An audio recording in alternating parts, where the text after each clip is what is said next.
मुल्तान सुल्तान ने आज क्वेटा ग्लैडिएटर की बैटिंग को पहले तो नाकू चने चबवा दिया और मुल्तान सुल्तान ने पीएसएल 8 की या पीएसएल 2023 की सबसे बड़ी जीत जो है वो अपने नाम दर्ज कर दिया और मुल्तान सुल्तान ने क्वेटा ग्लैडिएटर से ये मैच आज का मैच 9 विकेट से जीत लिया। और 9 विकेट से जीतना T20 में बहुत बड़ी बात होती है। सिर्फ और सिर्फ क्वेटा ग्लैडिएटर का ये जो नुवान थुशारा उनके बॉलर हैं वो सिर्फ शान मसूद को आउट करने में कामयाब हुए। उसके बाद जो है वो मुल्तान सुल्तान के मोहम्मद रिजवान और जो उनके वापसी की है जो है रायली रूसो वो आजकल स्पर फॉर्म में और आज उनने फिर पीएसएल में भी अपनी फॉर्म को बरकरार रखा है और उन्होंने 78 रन नॉट आउट बनाए हैं और मोहम्मद रिजवान ने भी उनका आहिस्ता आहिस्ता साथ देते रहे। और वो तो मोहम्मद रिजवान चूंकि स्कोर इतना ज्यादा नहीं था इस वजह से उनको बड़ी शॉट्स लगाने की या एग्रेसिव होने की जरूरत नहीं पड़ी क्योंकि रायली रूसो भी कमाल कर रहे थे एक एंड पे। और रायली रूसो ने आज तनहा जो है 78 रन जो है वो मुल्तान सुल्तान को बना के दिया। और जो पिछली बार जो लैग किया था मुल्तान सुल्तान की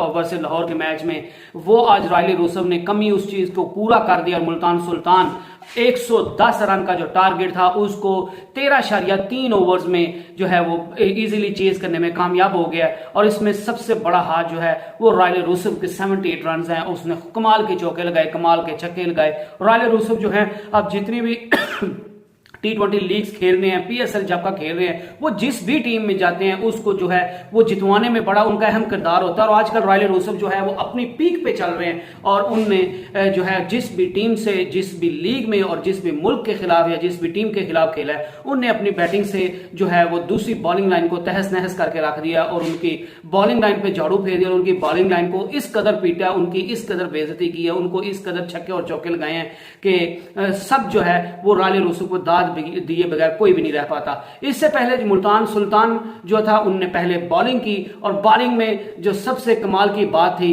वो थी एहसान उल्लाह जिनका केपीके से ताल्लुक है। काफी लोग ये सोच रहे थे, मैं बल्कि खुद ही सोच रहा था कि ये प्लेयर जो है ये फॉरेनर है, ये पाकिस्तानी है। फिर मैंने जब सर्च किया मुझे पता चला कि ये जो एहसान उल्लाह है जो मुल्तान सुल्तान की तरफ से खेल रहे हैं वो पाकिस्तान के केपीके से उनका ताल्लुक है। उनने माशाल्लाह बड़ी कमाल की जो है वो डोमेस्टिक में मैचेस तो बहुत थोड़े खेले हैं लेकिन उन मैचेस में उनने इतनी अच्छी विकेट्स ली हैं, इतनी ज्यादा विकेट्स ली हैं और 3 T20 से पहले खेल चुके हैं और 3 T20 में शायद 9 या 12 विकेट्स, मुझे अब एग्जैक्ट याद नहीं, माफ कीजिएगा, 9 या 12 विकेट जो हैं वो उनके नाम के साथ जुड़ी हुई हैं। और लाहौर कलंदर के खिलाफ भी एहसान उल्लाह जो थे उनने कमाल की बैटिंग की, कमाल की बॉलिंग की थी। और आज दूसरे मैच में मुल्तान सुल्तान ने जो क्वेटा ग्लैडिएटर के खिलाफ खेला उसमें भी एहसान उल्लाह जो थे वो डिसाइडिंग फैक्टर थे।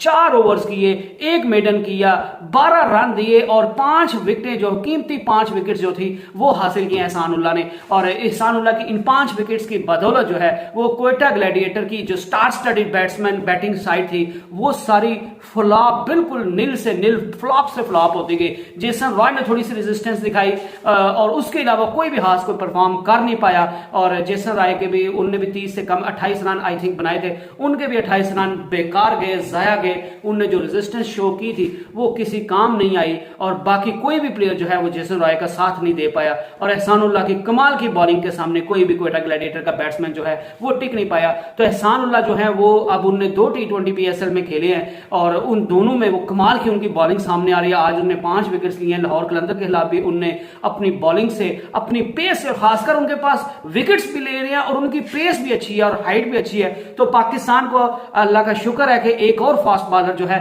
वो अभी से जो नजर आने लग गया है। जिस तरह की वो बॉलिंग करता है, जिस तरह की वो बॉल को शॉर्ट पिच बॉल्स करता है, जिस तरह वो बाउंस मारता है, वो सारी कमाल की हैं। तो पाकिस्तान को मुबारक हो, पीएसएल को मुबारक हो, मुल्तान सुल्तान को मुबारक हो, क्योंकि हम सबको एक जो है वो नया सुपरस्टार मिलने जा रहा है एहसान उल्लाह की जो सूरत में। और पाकिस्तान की बॉलिंग लाइन में जो पहले ही पाकिस्तान कहते हैं कि फास्ट जो बॉलर्स हैं उनकी फैक्ट्री है, उनको प्रोड्यूस करने की फैक्ट्री है पाकिस्तान, तो पाकिस्तान को एक और पीएसएल से मायानाज जो है वो फास्ट बॉलर मिल गया एहसान उल्लाह। हम विश करते हैं कि वो अपने नेक्स्ट मैचेस में भी अच्छा परफॉर्म करे और अपनी अच्छी परफॉर्मेंस से मुल्तान सुल्तान को जो है वो जीत दिलवाएं और अपनी टीम के लिए सासा साबित हो। और इंशाअल्लाह बफज़ल खुदा उनका फ्यूचर जो है वो बहुत जो है वो अच्छा दिख रहा है, बहुत ब्राइट दिख रहा है और वो बहुत जल्द जो है वो पाकिस्तानी टीम में भी T20 में, कम से कम T20 में तो वो खेलने के काबिल नजर आ रहे हैं। आगे वो ओडीआई में या लॉन्गर फॉर्मेट्स में किस तरह का परफॉर्म करते हैं वो बात की बात है, लेकिन T20 के वो बॉलर अच्छे कामयाब बॉलर नजर आ रहे हैं।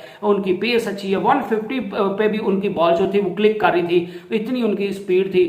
और 150 को जो है वो बेंचमार्क जो है kilometre per hour, 150 kilometre per hour जो है उसको जो है वो टच करना बहुत बड़ी बात होती है। बहुत से बॉलर सारी जिंदगी लगे रहते हैं, उनको 150 तक नहीं पहुंच पाते, लेकिन एहसानुल्लाह पहले ही 2 मैचेस में जो है 150 पे पहुंच गए। तो ये एहसानुल्लाह के लिए बहुत बड़ी बात है और पीएसएल के लिए बहुत बड़ी बात है, और सबसे बढ़कर ये पाकिस्तान के लिए बहुत बड़ी बात है, क्योंकि पाकिस्तान को एक और मायनाज फास्ट बॉलर जो है वो एहसानुल्लाह की सूरत में देखने को मिल गया, और इंशाल्लाह बहुत जल्द जो है वो पाकिस्तानी टीम का हिस्सा होगा।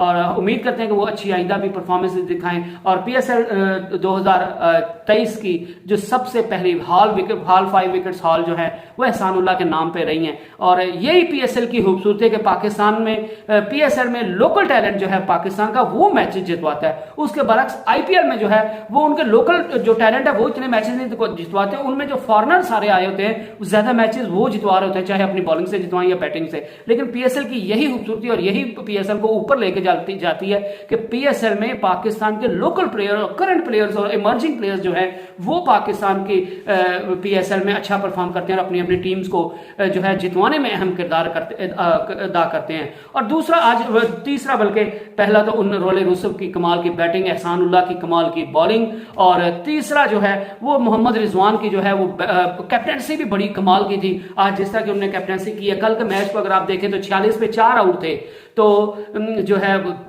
उसके बाद कराची किंग जो है 198 पे पहुंच गई इमाद वसीम और शुएब मलिक की कमाल की जो है वो बैटिंग की बदौलत। और ये फर्क होता है, मोहम्मद रिजवान ने आज 46 पे उनके क्वेटा ग्लैडिएटर के 4 आउट हुए तो उनने 110 पे जो है वो सारी टीम को आउट कर दिया। ये मोहम्मद रिजवान और बाबर आजम की कैप्टनसी में मेन फर्क है कि बाबर आजम हमेशा जब जो है वो उनकी नेशनल साइड जब पाकिस्तान की तरफ से खेल देते हैं तब भी उनका यही मसला आता है कि जब पाकिस्तान पहले जो है पहले ओवर्स में अगली टीम के बैट्समैन को विकेट्स भी ले लेता है, मैच पर पूरी ग्रिप बना लेता है, उसके बाद बाबर आजम कोई ऐसा अच्छा फैसला नहीं करते कि वो उनको जो पहले स्टार्ट में पाकिस्तान को अच्छा बॉलिंग में स्टार्ट मिला होता है उसका फायदा उठा सके। तो आज मोहम्मद रिजवान ने अच्छी कैप्टनसी और हाजिर दिमागी से जो उनको पहले बॉलिंग में एडवांटेज मिला उसका पूरा फायदा उठाया और उनने पूरी टीम को जो है वो 110 रन पे आउट करवाने में अपनी कैप्टनसी दिखाई। और जो मोहम्मद रिजवान की कैप्टनसी जो है वो स्किल्स उससे कोई भी जो है वो इख्तलाफ नहीं कर सकता। वो आउटस्टैंडिंग जो है वो बैटिंग भी करते हैं, आउटस्टैंडिंग कैप्टनसी भी कर रहे हैं, और आज उन्हें उसका चीज का अमली नमूना भी दिखा दिया है। और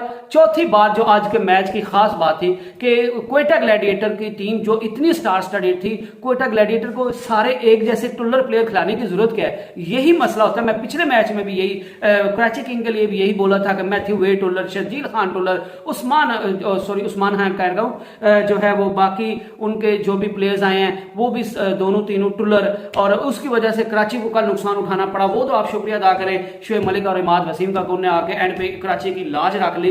लेकिन हमेशा टुल्लर प्लेयर्स का यही नुकसान होता है। अभी देखें क्वेटा ग्लैडिएटर में जो है वो गप्टिल वो टुल्लर, जेसन रॉय वो टुल्लर, शुएब जो है उमर अकमल वो टुल्लर, इफ्तिखार अहमद वो टुल्लर, मोहम्मद हफीज को तो वैसे बहुत नीचे लाया गया, सरफराज अहमद चले वो एक कमाल का बैट्समैन था।